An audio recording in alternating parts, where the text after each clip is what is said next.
I feel confident that if we had to, if there was a problem with the International Space Station, we can get in our spacecraft and we can undock, talk to our team, and figure out the best way to come.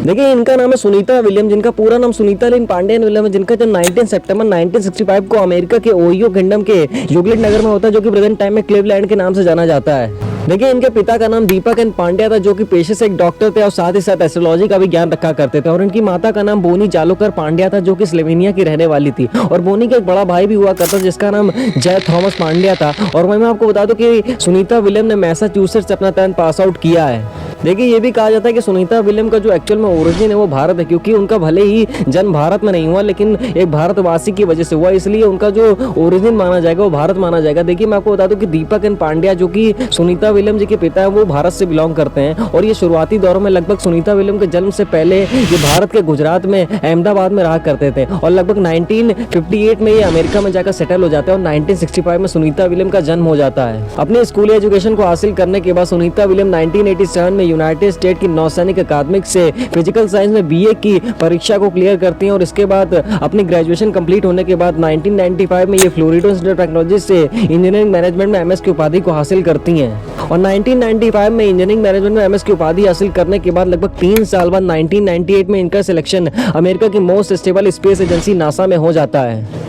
और आपको ये जानकर हैरानी होगी, Sunita William Bharat की दूसरी ऐसी महिला निवासी हैं जो कि अमेरिका के स्पेस यात्रा पर गई हुई थी। वही मैं आपको बता दूं कि ये लगभग सन 2007 में सितंबर या अक्टूबर के बीच में भारत में दौरे पर भी निकलती हैं और बहुत सारे स्टेटों में घूमती भी है। वहीं अगर बात करें पहली भारत की मूल निवासी महिला जो कि अमेरिका के अंतरिक्ष यात्रा पर जाती है, तो उनका नाम है डॉक्टर आनंदीबाई जोशी, जो कि 1883 में अपनी मेडिकल डिग्री को हासिल करने के लिए अमेरिका वालों के साथ स्पेस यात्रा पर जाती हैं। और ये कोई स्पेसिफिक मिशन नहीं था, बल्कि एक फॉर्मल मिशन था, यानी सिंपल मिशन था। देखिए, इन्हीं की तरह अमेरिका के स्पेस में जाने वाली भारत की पहली निवासी जिनका नाम सिस्टर नेविता था, जिनका जन्म 28 अक्टूबर 1867 में आयरलैंड के टायरॉन कंट्री में होता है। और आप में से बहुत से लोग ये सोच रहे हैं कि इनका जन्म तो आयरलैंड में होता है, भारत की निवासी किस तरीके से कहलाएं। देखिए, ये कोई जरूरी नहीं कि जिनका जन्म भारत में वही भारत के निवासी कहलाएं। ऐसे बहुत सारे काम होते हैं, अगर आप किसी कंट्री के लिए कर दो तो आप भी उस कंट्री के निवासी कहला सकते हो, जैसा कि इन्होंने अपने पूरा जीवन भारत के ऊपर समर्पित कर दिया था। मैं आपको बता दूं कि शुरुआती दौर में इनके गुरु हुआ करते, जिनका नाम स्वामी विवेकानंद होता है। जी, आप सही सोच रहे हैं, मैं वही हिस्ट्री वाले गुरु की बात कर रहा हूँ, जो कि आप शुरुआती दौर में पढ़ा करते थे। स्वामी विवेकानंद के शिष्य हुआ करती थी। मैं आपको बता दूं कि 1899 में ये दोनों अमेरिका की यात्रा पर निकलते हैं, जहां पर ये दोनों भारतीय संस्कृति और सभ्यता का व्याख्यान भी करते हैं और साथ ही साथ भारतीय राष्ट्रवाद और महिला शिक्षा के ऊपर बढ़ावा भी देते हैं। खैर, हम टॉपिक को वापस आते हैं। 1998 में सुनीता विलियम के नासा ज्वाइन करने के बाद इनकी अच्छी कार्यशैली की वजह से इन्होंने अब तक 2770 बेहद सुरक्षित उड़ानों को भर चुकी है। मैं आपको बता दूं कि सुनीता विलियम इसी के साथ साथ society of experiment test pilot और society of flight test engineering और साथ ही साथ अमेरिकी हेलीकॉप्टर एसोसिएशन जैसी एजेंसी से जुड़ी भी हुई है। देखिए, इनका नाम है माइकल जे विलियम, जो कि सुनीता विलियम की पत्नी है। और इनकी क्वालिटीज सुनने के बाद आप भी हैरान हो जाओगे कि एक आम इंसान के अंदर इतनी सारी क्वालिटीज कैसे हो सकती हैं। देखिए, इनकी क्वालिटीज में शामिल था कि नेवी शिप के pilot, helicopter pilot, test pilot, एक पेशेवर नौसैनिक, गोताखोर, तैराक और मैराथन धावक और साथ ही साथ एक अंतरिक्ष यात्री भी थे। मैं आपको बता दूं कि ये एक विश्व रिकॉर्ड हासिल करने वाले एक महान इंसान है। और इनका कहना है कि इन्होंने अपने साधारण व्यक्तित्व से ऊपर उठकर कड़ी मेहनत करी और अपनी असाधारण व्यक्तित्व की पहचान की है।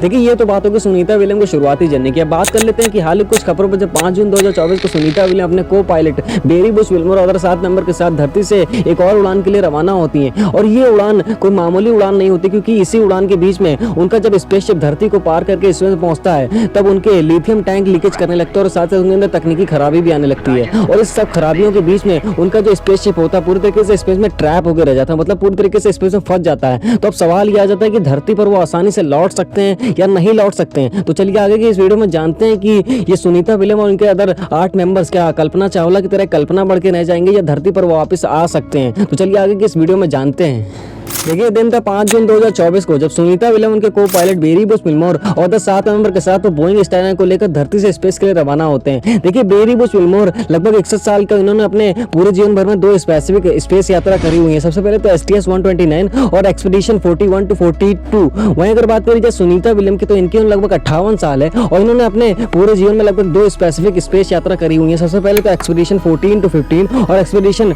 32 to 33। और मैं आपको बता दूं कि सुनीता विलियम की इन दोनों स्पेस यात्राओं की लगभग टोटल दिन को अगर गेन किया जाए तो लगभग इन्होंने 322 दिन से अधिक स्पेस में रहने का सेकंड रिकॉर्ड बनाया हुआ है। वहीं अगर पहले रिकॉर्ड की बात करी जाए तो पहली महिला यात्री जो स्पेस में सबसे ज्यादा दिन तक रुकी हुई थी उनका नाम पैगी विल्सन था, जिन्होंने लगभग 665 दिन स्पेस में बिताने का वर्ल्ड रिकॉर्ड बनाया हुआ है। देखिए सुनीता विलियम उनके को पायलट बेरी बुश विल्मोर द्वारा जब इस बोइंग स्टारलाइनर को धरती से रवाना किया जाता है तो लगभग 2 दिन का समय लगता है और इसके बाद ये आईएसएस पे पहुंच जाते हैं। देखिए आईएसएस का मतलब होता है इंटरनेशनल स्पेस स्टेशन, जहां पर अभी के समय लगभग 5 कंट्रीज पार्टनर है। सबसे पहले तो यूएसए, कनाडा, रशिया, यूरोप और जापान। मैं आपको बता दूं कि इस बोइंग स्टारलाइनर का धरती से स्पेस में पहुंचने के बाद ये पता चलता है कि इसके अंदर तकनीकी खराबी आ चुकी है और साथ साथ इसका हीलियम टैंक लीकेज भी कर रहा है। मैं आपको बता दूं कि बोइंग कंपनी पूरे यूएसए की सबसे ट्रस्टेबल कंपनीज में से एक और पूरी दुनिया में लगभग एरोस्पेस प्रोडक्ट बनाने में सबसे नंबर 1 कंपनीज में से एक है। देखिए इस बोइंग कंपनी के आधे ज्यादा माल को यूएसए में ट्रांसपोर्ट किया जाता है। मैं आपको बता दूं कि इस कंपनी को 15 जुलाई 1916 में विलियम बोइंग द्वारा सीटल में एस्टैब्लिश किया जाता है और ये कंपनी शुरुआती दौर में एयरप्लेन बनाया करती थी। देखिए वीडियो में आगे बढ़ने से पहले मैं आपको बता दूं कि सुनीता विलियम और बाकी बचे जितने भी 8 मेंबर्स हैं वो स्पेस में पूरी तरीके से सिक्योर हैं, यानी ऐसे पूरी तरीके से सिक्योर हैं और वो आसानी से धरती पर वापस भी आ सकते हैं। मैं आपको बता दूं कि नासा वालों ने एक ऑफिशियली नोटिस जारी करी कि फरवरी 2025 तक वो space x crew dragon aircraft द्वारा धरती पर वापस लाई जाएंगी। मैं आपको बता दूं कि आईएसएस की लंबाई लगभग 109 मीटर के आसपास है। वहीं अगर इसकी चौड़ाई की बात करी जाए तो लगभग 73 किलोमीटर के आसपास और ये पृथ्वी से लगभग 402 किलोमीटर दूरी पर स्थित है, यानी लगभग 402 किलोमीटर की दूर पर एक ऑर्बिट मौजूद है जहां पर ये सर्कुलर मोशन किया करता है। वहीं अगर इसकी मैक्सिमम स्पीड की बात करी जाए तो इसकी स्पीड लगभग 28,000 किलोमीटर पर आवर के आसपास है। लगभग ये 90 मिनट के अंदर पृथ्वी का एक चक्कर लगा सकता है, मतलब पूरे 24 घंटा मिला के लगभग 15.5 ये चक्कर पृथ्वी के लगाया करता है। देखिए ऐसा नहीं कि ये क्रू मेंबर आईएसएस में जाकर फंस चुके हैं। देखिए आज तो ऐसा कुछ है ही नहीं जो मौजूद ना हो, मतलब वहाँ पर खाने के लिए खाना है, लगभग 300 प्रकार के फूड मटेरियल मौजूद है, साथ साथ पीने के लिए पानी भी है। मैं आपको बता दूं कि यहाँ पर 6 सोने के लिए कमरे और साथ साथ 2 बाथरूम और एक जिम है और साथ साथ 360 डिग्री स्पेस का व्यू देखने के लिए एक विंडो भी जिसे कुपोला कहा जाता है। देखिए ऐसा नहीं कि आईएसएस पर बड़ी बोरिंग लाइफ जी रहे होते हैं ये क्रू मेंबर्स, ऐसा नहीं होता है। आईएसएस पर अगर उनके पास खाली समय होता है तो वो गाना सुना करते हैं, पिक्चर क्लिक किया करते हैं, उन्हें सोशल मीडिया पे पोस्ट किया करते हैं और साथ साथ ऐसे बहुत सारे काम होते हैं, जैसे बुक रीड किया करते हैं। मतलब इस तरीके से अपने मन चाहे वो आराम से काम करते भी रहते हैं। तो इस वीडियो के माध्यम से मैं आपको इतना ही बताना चाहूँगा कि ये क्रू मेंबर्स पूरी तरीके से ऐसा सिक्योर है, वो फरवरी 2025 तक धरती पर वापस भी आ सकते हैं।